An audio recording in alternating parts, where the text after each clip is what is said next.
Hi there, I'm Mia, and at 29 years old, I find myself freshly divorced from my husband, Fred.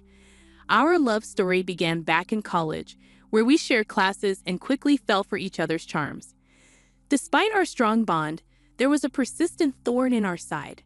Fred's mother, Holly. She seemed to harbor an inexplicable animosity toward me, constantly meddling in our relationship. Despite voicing my concerns to Fred, he struggled to confront his mother, torn between loyalty to her and his love for me. Eventually, I resigned myself to endure Holly's unwarranted criticisms, believing Fred was inadvertently feeding her ammunition. Our relationship weathered many storms, with frequent arguments over his mother's influence. However, Fred eventually saw reason and ceased divulging details about our lives to her. After 3 years of dating, we tied the knot, much to Holly's chagrin.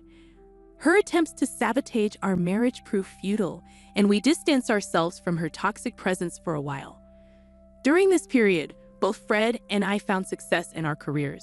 Although I outearned him slightly, to maintain balance, we split our expenses unevenly, with me covering the lion's share. Yet, despite our marital happiness, I felt a void within me, a need to pursue something of my own. Drawing upon my knack for design, I delved into graphic design as a side venture. Keen to keep it under wraps, I embarked on courses and invested in equipment without Fred's knowledge. My best friend, Jess, was the sole confidant of my new endeavor, offering encouragement and practical advice. As my skills flourished, Jess introduced me to acquaintances who were eager to engage my services. Despite my novice status, they admired my work and entrusted me with projects, gradually expanding my client base. This newfound source of income alleviated financial pressures and allowed Fred and me to enjoy a more comfortable lifestyle. With each paycheck, I squirreled away savings, dreaming of treating Fred to something special, a token of gratitude for standing by me through thick and thin. I hadn't broached the topic with him yet, and every time I considered it, it seemed like he was avoiding any serious conversation. It became evident to me that something was amiss, but he remained tight-lipped about it. The first inkling I had of trouble was when Fred confessed to me that he had exhausted his entire paycheck on investments just a week after receiving it. We had a heated disagreement about it, but we managed to patch things up for the time being. To make ends meet, I put in extra hours at work, which helped alleviate some of the strain. The following month, Fred repeated the same pattern, leaving me feeling exasperated. I couldn't fathom how he could squander his earnings so recklessly. In my frustration, I lashed out with hurtful words, though I later regretted my outburst. However, when the same scenario repeated itself for the third consecutive month, I reached my breaking point. I had become more cautious with my finances, working tirelessly not just at my day job, but also with my burgeoning graphic design side business, which was increasingly becoming our primary source of income. When Fred once again found himself strapped for cash, I was fed up. How could you let this happen again? Have you learned nothing? I admonished him. Despite his attempts to justify his actions, I refused to shoulder the burden of his financial irresponsibility any longer. It was a tough decision, but I made it clear that I would not be bailing him out this time. Fred's reaction was one of indignation and defensiveness, but I stood my ground. You can't gamble away your entire paycheck and expect me to cover for you, I asserted firmly. I won't enable this behavior any longer. Our argument escalated, with accusations hurled back and forth. In the end, Fred stormed off, leaving me to grapple with the turmoil of our crumbling relationship. In the aftermath of our confrontation, I couldn't shake the feeling that there was more to Fred's behavior than met the eye. Suspicions began to creep in, and I couldn't help but wonder if Holly, his overbearing mother, was somehow involved. Determined to get to the bottom of things, I decided to do a bit of sleuthing while Fred was out. It didn't take long for me to uncover the truth. Fred had been deceiving me. With access to his bank account, which he had unwittingly left logged in on my laptop, I discovered that he had more than enough funds squirreled away, contrary to his claims. As I scrutinized Fred's transactions, I couldn't find anything out of the ordinary apart from the usual debits. Perplexed, I wondered why he had been hiding his finances from me and weaving lies. Seeking clarity, I delved into his messages, and the first person I noticed him texting was his mother. Their conversation revolved around our recent altercation, with Fred painting me as the antagonist, claiming I had berated him for withholding money. Holly, his mother, seemed to revel in this discord, affirming her suspicions about me. As I scrolled further, I unearthed a disturbing revelation. Holly had been relentlessly disparaging me to Fred, labeling me as materialistic and insinuating that I was with him solely for financial gain. Ironically, I was the primary breadwinner in our household. Their exchanges showed how Holly's toxic influence had fueled Fred's grievances against me, magnifying minor annoyances and nurturing his resentment. The final blow came when I discovered their scheme to cut me off financially. Initially hesitant, Fred succumbed to Holly's manipulations, gradually acquiescing to her demands. He fed her ammunition by disclosing incidents where I expressed frustration, further stoking her animosity toward me. It was a devastating betrayal, leaving me reeling with hurt and confusion. Uncertain of my next steps, I sought solace in my best friend Jess. Nestled in her company, I shared the distressing truth I had uncovered, seeking her guidance in this tumultuous moment. Jess, ever the steadfast confidant, listened intently, offering her unwavering support as I grappled with the betrayal inflicted by those closest to me. I grappled with the weight of the situation, unsure of the best course of action. It seemed glaringly obvious. Cut off Fred's support, wait for him to hit rock bottom, then file for divorce. But Jess questioned the morality of such a plan, labeling it as cruel. Her concern nudged me to reconsider my approach, prompting her suggestion to sleep on it and revisit the issue the next day. Exhausted both physically and emotionally, I welcomed the respite sleep promised. The following morning, with the luxury of a weekend ahead, Jess and I sought solace in the familiarity of a favorite movie, drifting off to sleep in each other's company. The tranquility of the day brought a sense of peace, a temporary reprieve from the turmoil brewing within. We indulged in simple pleasures, immersing ourselves in movies, culinary delights, and each other's company. Despite the nagging thoughts of the previous day's revelations, I made a conscious effort to set them aside, prioritizing the much-needed respite. However, our reprieve was short-lived when Holly's call shattered the tranquility. Reluctantly, I answered, greeted by accusations and hostility. Holly's unwarranted accusations only served to exacerbate the tension, but Jess's encouragement urged me to maintain composure. In the midst of Holly's tirade, an unexpected proposal emerged, a 50-50 split of everything between Fred and me. It was a proposition tinged with skepticism, a test of my commitment to the marriage.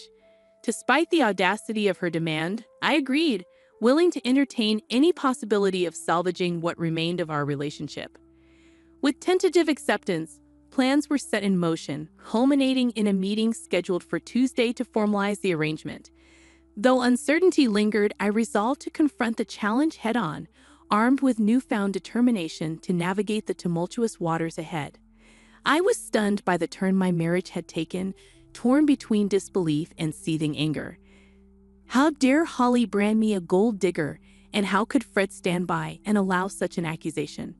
I had stood by him through thick and thin, supporting his endeavors even when they led to losses. I'd covered for him when he lied, shouldered the burden of our shared responsibilities, all while concealing my own side hustle, waiting for the right moment to reveal it to him. Sharing the details with Jess, her smile hinted at the brilliance of Holly's scheme.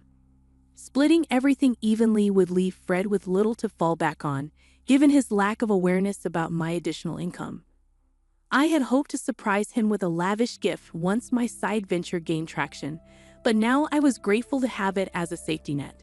Tuesday arrived swiftly, and Jess accompanied me as support. Arriving home, we found Holly, Fred, and a lawyer already there, finalizing the contract. Ignoring Fred's silent plea for privacy, I approached Holly, demanding to review the terms. As expected, the agreement mandated equal division of assets, with a clause prohibiting financial assistance between us. Reluctantly, I signed, knowing it would leave Fred scrambling financially. Predictably, problems ensued. Initially, we exchanged only terse words, our rift too deep to bridge. Yet living under the same roof necessitated some communication. Fred attempted to breach the divide, but I remained aloof, resentful of his complacency. Eventually, tired of his persistent attempts, I relented. "Will you please just talk to me? We can't keep going on like this," Fred pleaded.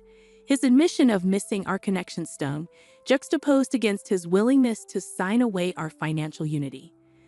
"What do you want me to say, Fred?" I retorted, my frustration palpable. "Is that why you agreed to sever our finances completely?" Fred's silence spoke volumes, laying bare the chasm between us. As we stood at the precipice of our shattered marriage, I grappled with the weight of our choices, uncertain if reconciliation was even possible. "I just needed to know where your loyalty lies, Mia. Despite all the issues caused by your mother, you still choose to side with her. Is this truly what you believe is best for us?" "Please, Fred, don't speak ill of my mother like that. And what wealth do you possess that you're so concerned about? I don't understand. I'm simply trying to make things right between us. Can we not lash out at each other? There will be no reconciliation until that contract is null and void. It's only been 2 weeks since we signed it, and I've seen no evidence to suggest you're not here for the money. If you're struggling financially, just let me know. I'm willing to help. Wouldn't that be a breach of the contract? I won't risk violating it. Why are you making this so difficult? Can't we just be civil?" I could see Fred grappling with conflicting influences, your mother's and his own. The Fred I married wouldn't have succumbed to such manipulation. That month, I diligently paid off our major debts, leaving Fred in a bind. With my share settled, I had more disposable income. Jess and I indulged in lavish outings, while Fred always had an excuse for his financial constraints. My graphic design side gig thrived, leading me to consider quitting my day job. Meanwhile, Fred struggled, his portion of the pantry often bare. While part of me empathized, I reminded myself he brought this upon himself. Holly's unexpected visit left me uneasy. Accusing me of stealing from Fred, she threatened to involve the police. Confused and defensive, I demanded an explanation. "You're accusing me of seeking revenge on Fred because I don't like the contract he made us sign. Please, your son has been struggling all month, but it's not because I've stolen his money to fund my outings to fancy places. He has no money to steal, and you know it. And let's not forget who actually coerced us into signing that contract in the first place. You forced it upon us, and now your son is paying the price." "Liar. I'm calling the police right now." "Go ahead. I haven't taken a single cent from your son." "Then how do you have so much money? Your job doesn't pay that much more than Fred's, and he's told me you've cut back your hours." "I have another business on the side, a graphic design venture that I'd planned to surprise Fred with. But thanks to your meddling, that plan went down the drain. I was even going to use the money to buy you a car." "How much do you make from it?" "More than you think, you see." I didn't lie. I was trying to do something good, and then you ruined it. If you care so much about your son, maybe you should be the one supporting him. With that, I handed the divorce papers to Fred. I had filed for divorce right after we signed the contract, holding onto them until the right moment. Fred's shock was palpable, but I felt no sympathy. Holly's satisfaction should have been evident, considering it was what she had been pushing for. Instead, she looked furious now that she understood the consequences for Fred.